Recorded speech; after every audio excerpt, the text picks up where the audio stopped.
โอ้เมื่อคืนพี่น้องฝันว่าได้จับปลาครับนี่แหละฝันว่าได้จับปลาเนาะจับ7ปลา8มือหาเนาะระหว่างทางกับพ่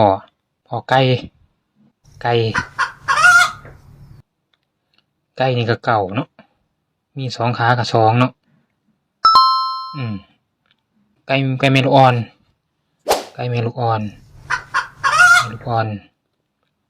ลูกน้อยก็สิเป็น1ตัวนี้น้อย1เอาบัดนี้ครับบ่ได้ไปผู้เดียวได้ไปจับปลาไป2คนจับปลา2คนมี2คนนี้ก็2เนาะ2คน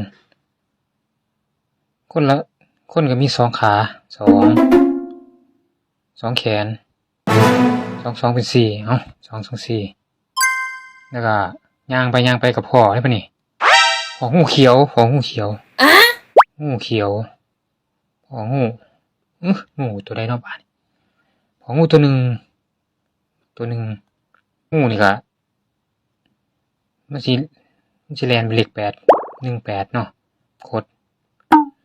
18เอ้าพ่องู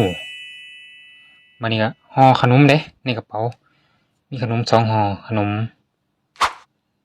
2ห่อมี2เนาะเอามือขนมนี่ก็เอามือจกมีหาเนาะเอาบาด30ไปฮอดน้องปลานี่ก็บาดนี้ก็ย่างไปย่างก่อนสิฮอดบวกปลาก็เห็นน่ะนี่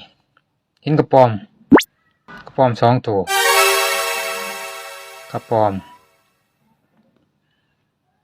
2ตัวกับ2เนาะกระป๋อมมี4เนาะ4ขาเอ้า2 2 4 2 4 2เอ้าบาดย่างไปกับพ่อบวก2บวกเนาะบวกนี่ก็2เนาะ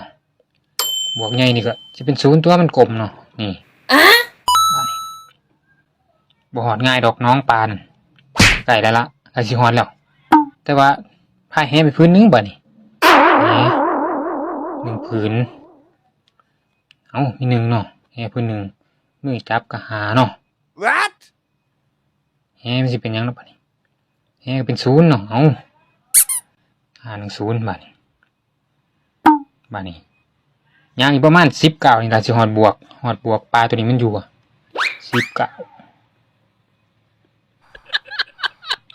10นี่ก็10เนาะ9นี่ก็ตีนมีหาเนาะเอ้านั่นเห็นบ่เป็นได้บาดวันนี้ไปฮอดบวกปลาได้บาดนี้ไปฮอดปลาบืนนี้บาดนี้บ่มีปลานี่ก็0เนาะปลากับ8มันหนีบัดนี้บ่มีปลากับ0เนาะ080เอ้านี่ละแก้ความฝันให้ล่ะพี่น้องจัดเอาเด้องวดนี้แก้ความฝันให้แล้วเอ้าโชคดีมีไส้ตามนั้นล่ะนี่ละข่อยนอนข่อยฝันอยู่ข่อยบ่ได้สวยทรงดอก